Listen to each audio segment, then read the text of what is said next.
Okay, so here we are in my basement on Sunday, giving Infinity a go. So we pulled out some of our old 40K terrain, hasn't seen the light of day in several years, and we crammed a bunch of it into the middle of the board to represent sort of a bombed out industrial center. And Chris and I are going to be trying out the rules. We're using starter sets that we've toned down or toned up, depending, to 150 points, which the rules recommend is sort of a starter game you can play in like an hour or less. And the couple games we tried earlier to this one is true. They don't tend to go more than about an hour.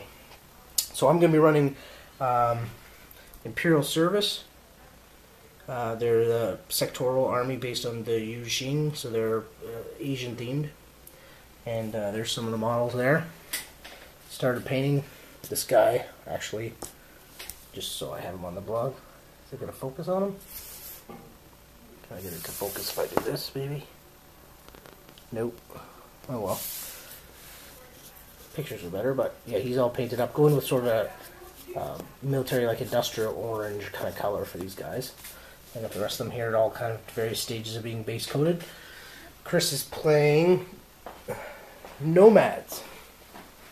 So he just picked his starter set yesterday. He's already done some custom basing on them and stuff. So I guess we'll go through the lists so we know what people are playing with, and then people who watch our videos can correct us on how badly we do. So you got what? 2 Algacil. I don't know how to pronounce that. I have to practice those words. Algulacil? Yeah. I don't know. Okay. They both have light grenade launchers. They're back in the bag. Oh, you've deployed, right? Okay. Yeah, I've deployed. So they're there. I've got another one that's a hacker. It's up the field a little bit. Okay. I've got my Mobile Brigida, which is my heavy armor unit. And then a Securit Paramedic over on the left. And then I have my Zero Camouflage over... So he's camouflaged, so we should be using just a base for him, right? Yeah. He So also has infiltration, which probably means he can move up further. Yeah, so you can check the full rules are printed. Yeah. Again, Infinity, as per my blog post, all their full rule books, campaign books, everything free on their website. I'm probably going to pick up a hardcover just because it's a nice book, but it was handy. I have it downloaded on my template, on my tablet, so we can scan through the rules that way, do quick searches, or I also have a printout copy, so they make it really, really easy to get into the game. Excuse me. So there's a beer cap actually over there that we were using for camo token. So my list, Imperial Service, so it's a sort of subsect of the main Yu Xing list. I'm using the Imperial Service starter box, so basically everything out of the starter box, except for one model, is exactly what comes from the starter. So I have my Wu Ming model. He's a heavy armored guy. He's got a boarding shotgun and grenades. And then I have a Cien, this guy in yellow here. He's got a multi-rifle and an armor-piercing close combat weapon. He's the guy with the visor who can see through smoke, and he's got martial arts level 2, stuff like that. Then in the back I've got my Celestial Guard. So there's 3 regular Celestial Guards. They all have, 2 of them have combi rifles. One of them has a boarding shotgun. That's the boarding shotgun one there. And then this is the Imperial Agent that, in order to tone my list down to 150 points, because the starter comes with 178 points, believe it or not, I had to tone him down. So he's just going to be another regular Celestial Guard with a light smoke launcher. So combi rifle light smoke. So he stands out, so Chris knows. But yeah, this starter set, 6 models, $37.75. So really cheap to get into this game. I'm liking it. I picked up some of the room tokens and stuff. So we rolled. Chris rolled higher, chose to go first. So I was able to pick my side and force him to deploy first in response. So I'm going to deploy, and then we'll pick it up at the end of Chris's turn 1. Okay, so we've completed turn 1. Chris went first. So we'll just recap. I'll have you recap what you did on your first turn. My units basically just moved up into a defensive position. My grenade launcher started looping around, and I moved my Zero up. Yeah, your Zero ended up moving right into this area here. Yeah. I came around on my subsequent turn. He was camouflaged. So my subsequent turn, I moved my one Celestial Guard over so I could see him basically where my Wu Ming is now is where his camo guy was. I rolled to try and discover, failed. You dodged to the right, and we didn't know. We didn't. As far as I know, that will uncover your camo. Yeah, so we kind of looked it up, and it seems that dodging wrecks his camo. So that was sort of a goof. We're not sure if he should have done that or not. But I ended up, because I failed to discover anyways, I ended up spending I think three of my orders. I ended up spending 4 orders on this guy because he's slow moving, being heavy armor. He couldn't move as quickly, so he moved up, rolled to discover, failed, moved again to discover, I think, and discovered you. And then at that point you were right at the end of, you were basically right here. He ended up firing his boarding shotgun, 2 shots. The non-template, I fired the AP rounds, and you failed your saves, so I dropped him. And then I had 1 order left. I did 1 coordinated order here using 2 order points to move those Celestial Guards into the building. But with only 1 point left, I figured there was 1 order left. There's no point moving these guys out from in cover right now, the grenade launcher and the CN. So I put him on suppression, because we never used that before either. So that's what that little 2-inch wide template right there represents, his suppression corridor down there, just to sort of hold the flank. And now it's top of turn 2 for Chris, and I guess he's down to 6 orders. And we'll pick it up at the end of the next turn. Okay, so that's turn 2.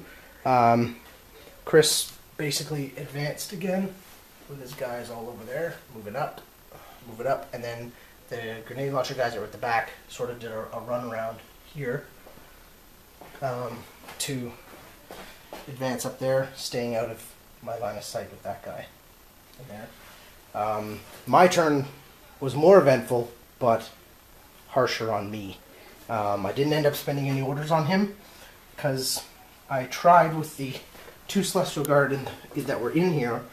I did a coordinated move to move the one guy to the window and shoot down the alley at his heavy armor guy, and move the other one out, excuse me, out to about here and fire. And he got an ARO from the guy in the window over here that didn't do anything, but the ARO from the guy through there took out my Celestial, and I failed to inflict any hits. Oh no, I did get hits. You got so you have to do a guts check then. No, because he has courage. So I can ignore it. Okay. So anyways, so yeah, I spent all the orders and ended up losing the models. My proxy grenade, light smoke grenade launcher, tried to drop smoke right into this middle of this building to obscure the 2 guys there, but I missed, and it deviated kind of behind them, which actually allows him to reposition to Chris's left flank if he wants. So the rest of my orders were just spent moving the CN up to bolster this flank, and moving the other Celestial Guard sort of from in here around, because I noticed he's starting to go that way, so I want to kind of have someone set up on this flank, because it's very sparse. So if I can get over here, as soon as he starts moving, I'll be able to react. So that was turn 2. So we'll pick it up at the end of turn 3. Oh, that's right. It happened on your turn. So yeah, we're finished turn 3, and I was just sort of going. Not much happened because I just did my turn and I didn't shoot. I just spent the turn repositioning, but I'll get to that. Chris's turn. He continued with his relocation of the combi light grenade launcher guys. Moved them up to here. But the bulk of his orders were spent with his commander going up the alley, and as you can see, the alley is empty. So what ended up happening was, oh no, you burst fire from this guy to my guy that was the Celestial Guard that was in the window, and you killed him. You actually got a crit, so you basically popped him right in the head. And then you moved up your heavy armor dude. I don't remember what he's called. Mobile Brigada. Brigada. Brigada, yeah. So it was Mobile Brigada Lieutenant. Moved up the alley. As you can see in there, his scene is in there now, but I spent all my orders moving him up. But he was here, and he fired a burst, an ARO, and caused a wound, right? Yeah. And I shot again. And then you shot with him again to do a move and shoot, and he was able to fire again with a DA round, I believe, right? Yep. And you failed both rolls, so that basically dropped him right to dead.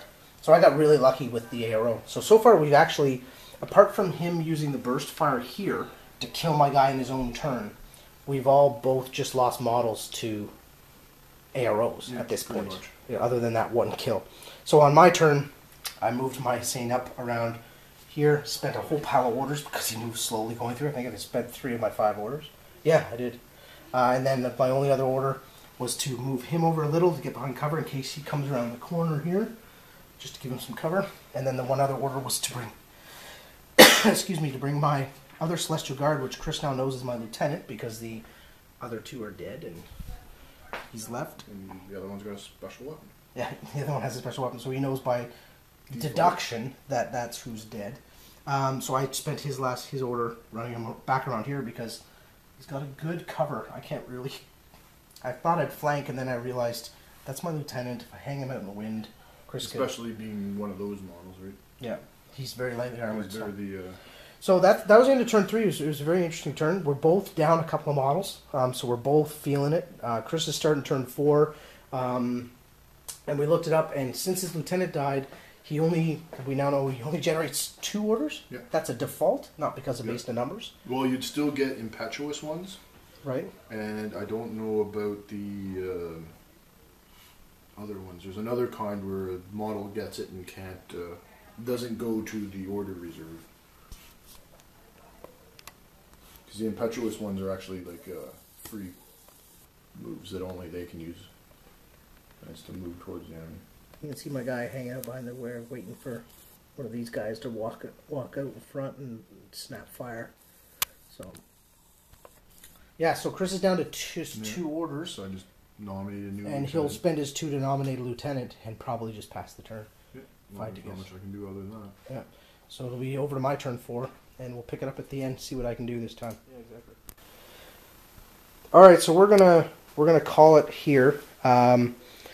As you saw, he had to use his only 2 orders to reallocate his or reinitialize, or whatever the word is, get a new lieutenant. So he didn't do anything, which kind of gave me a free turn for all intents and purposes. So what did I do? I only had 5 orders total, so all I did was use my first couple orders to continue moving my Hisan up. He had one turn where it could have gone really badly, so I'll play it out so we know for future reference how it works. I don't know where his models went, but yeah. So his medic was here. I just want to record this for posterity because I want to see how we can. And so he was basically something like that, and that's his hacker. So I totally forgot about that when I moved up. So I moved up to here and shot. So we're all in cover because I was actually up against this, and these guys were in cover, and we just agreed that I was in the 180, so we didn't have to worry about pivoting. So I shot at his medic, which is the first one here. His ARO with the medic was to return fire, and with his hacker was to hack me. Being heavy infantry, he can hack and immobilize my armor suit. So we rolled the dice. I actually got, I ended up actually choosing to do AP, so I only got 2 shots as well with his multi-rifle. So I lowered his rate of fire just to hopefully kill somebody if I did hit. And sure enough, when I choose to lower my rate of fire, I ended up getting a critical hit anyways. So I killed the doctor with a crit. And unfortunately, with the BTS of -6, so I have really good biotech save with this guy because he's 60 points. He was able to drop his hacking target roll down to, I think, what, a 7? Like, yeah, something quite low. Well, so also the he did roll low, but his BTS of 6 is what did it. So he failed. Anyways, I ended up killing the doctor. He failed his hacking roll. And my Sane lives. So I spend the next order, drop me down to 3 remaining to just shoot, then move. So I shoot at the remaining hacker, just regular spread of multi-rifle, so 3 rounds. One of his ARO negated one of my hits, so I ended up scoring 2 hits, and he failed one of his 2 armor saves without having his medic around. Unconscious, gets removed. So that dropped him down below 60%. He only had the light grenade launcher guys, which you never fired them. All games. We don't even know how effective they are yet, but I fired some smoke rounds that actually never consistently hit anywhere, but so we were just discussing just gameplay and so forth, and one thing I was saying is that this is the furthest up the board in, what, 5 games now I've played I've ever gotten a model. And now I've realized I'm getting up close here, and he is a hacker, which means if he had made that roll, I'm now stuck there. My guy over here, my Wu Ming, he's also heavy armor, which means I was getting dangerously close here. I think I'm probably about 10 to 12 inches out, but he doesn't need line of sight to hack me. He can just hack this guy. So if I had actually moved him up to this corner, for say, he'd been able to actually hack, leave me stuck in the open, and then walk these guys around the corner. So Chris was saying the Nomads have a lot of sort of dirty trick type maneuvers they can do. A lot with all the light grenade launchers. Yeah, but you can... The indirect grenade fire is what's known as the Nomad dirty trick. Yeah, these guys both have light grenade launchers. So his camo guy that I luckily killed early on, Chris was saying he could have, left him in a building, camouflaged, and used him as a forward observer. It's a long skill, but he could have just sitting there, forward observed, and these guys could have hung back and just lobbed shells. But the parabolic rules, just to recap too, we're reading up, is very interesting because in order to fire over the terrain, you have to measure the height of terrain and be that far away from it on either side. So this board, the way we set it up unknowingly, so we're going to change it up for our next game. Yeah, I didn't know when I set it up because I have a light smoke grenade launcher, so it affects me as well. But basically, you want... now, I've seen boards online that have just as much terrain. Yeah. So it's... Well, it depends on what kind of... If you're doing like a 40k Necromunda type of idea where it is all urban in a giant building. Because they say try and have as much interruption to line of fire as possible. Well, because you actually have to touch the tree, so you want to have that. Yeah, so basically, for example, these big, nice ruins, these guys can't fire them. You'd have to draw a line from here, however high it is, all the way out to here, to fire. And then they'd fire a parabolic shot. Well, you're good luck hitting the guy in here. You can't. The shot would carry over. Oh, another building. So you have to go...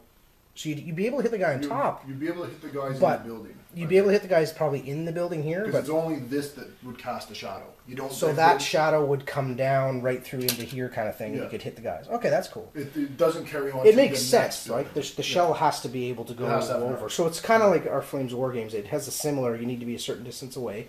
Yeah. And it's flexible for the terrain you're using. So, yeah, he has this sort of setup. Actually, this list has the setup where he has a camo guy that can forward observe for multiple grenade launchers all over, and he's got a hacker and a medic, so he's got a very well-rounded list. Well, with the models I had, it was the only way to get anywhere near the points total. Yeah, so we're playing 150, as I mentioned. So without proxying it. But I really like the heavy infantry models of the faction that I chose. That's actually why I chose them. But I've now seen that I'm basically... once we start getting up maybe in points or do a campaign, I'm going to need to run a hacker of my own because I can defensive hack. Well, the hacker also allows you to have remotes. So if you wanted to, I don't know if you have as many remotes. There's a lot of remotes for using. Yeah, so if you want to have remotes, there's your hacker. He also allows you remotes. You have. Can he defensive hack for my own guys? Because he'll. If they're in his control, like for example. You'd have to look it up. I'm not. Okay, well, that's something to look up. If you know, please post in the comments if you're watching this.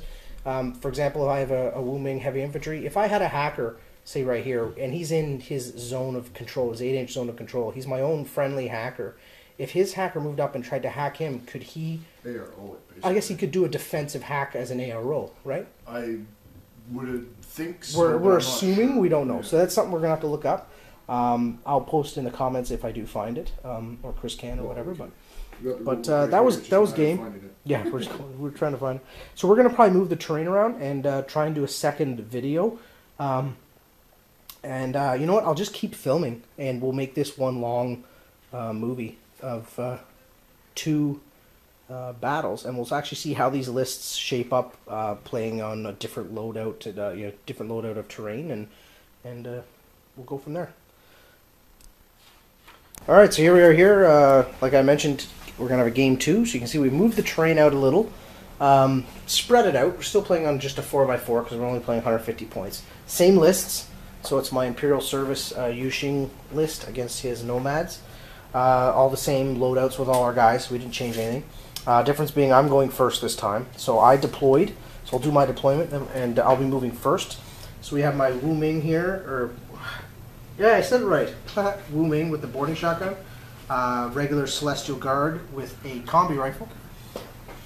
Chris already knows who the model is now, so he knows that that's my lieutenant. He's hiding out in the back because I don't want to lose him. Then I have another Celestial Guard with boarding shotgun next to the Hissen, and then my Celestial Guard proxy light smoke grenade launcher I put over here. Just thinking because there's so much open area over here, that's a good place to drop smoke. So that's my setup. I will be going first, hence why my guys are not in any way concealed, except for my lieutenant.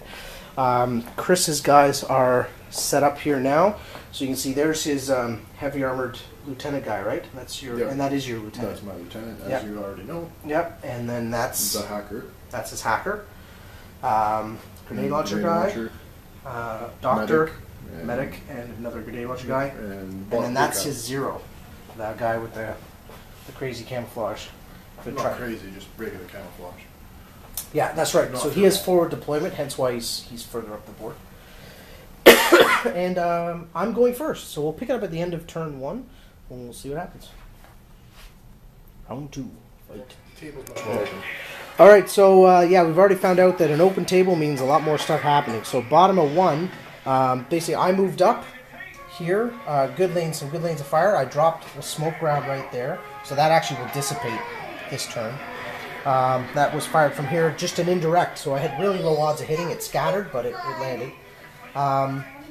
On Chris's turn, he started showing me what the Nomad dirty tricks are all about. So his TO guy was at the window. Just regular camo. Or sorry, camouflage Zero was at this window, and he could see my Hissen in there, wherever he is, and he markered him.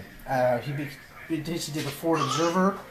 Marked him, and then his grenade launcher guy over here started lobbing rounds, and he just lobbed, ended up doing a wound to him, and then I was able to snap fire when he went to move his observer away out of that window. We went to move him out of the way, so I ARO'd and hit him, so he fell unconscious on the ground right after he moved out of the window, bled out and dropped there.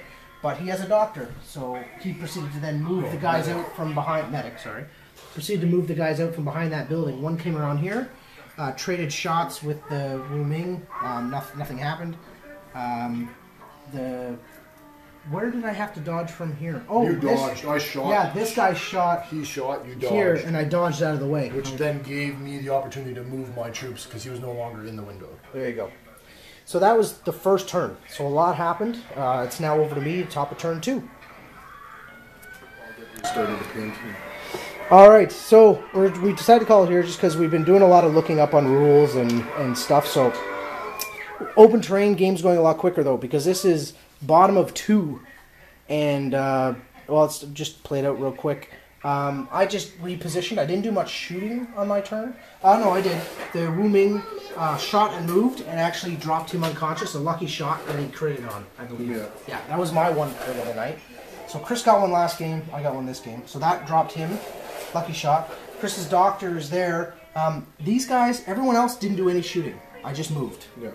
So I'm repositioned here, as you can see, to really cover the center of his board. And I ended up moving my lieutenant. I think I spent 3 orders on him to run him over here, because I know Chris's other 2 people are back here. So I'm trying to shift my focus to the right. Chris did really the only thing he could do, which was to try and get his doctor that's there from over here, run into cover, try and heal up here, then move on to pick this guy up and kind of reposition with the rest of his force. Downside is that without any smoke or anything, as soon as he ran here, this girl could see, so she ARO'd, didn't do anything because it was a shotgun at long range. The Hissen over here could see through the windows. He did pop shots again with modifiers, couldn't hit. But then when he finally stepped out into the open, my guy who was hanging around here could draw a line of sight, and he got lucky and rolled very low. He rolled a 4, so he hit her, and she failed her armor. And that was that. So that basically wrapped it up. He's not quite below 60 because his 2 most expensive guys, I believe, are still there, right? Well, no. One's a regular guy and 22. I thought one was a hacker. 22 and 27. So 49. Okay, so that puts him to the retreat state. Yeah. So that's the game. So that was only 2 turns. But as you can see, with the board being more spread out, this kind of situation where I was able to just pop, pop, pop, pop, keep reactive firing till I dropped them was strictly due to there being lots of open lines of sight.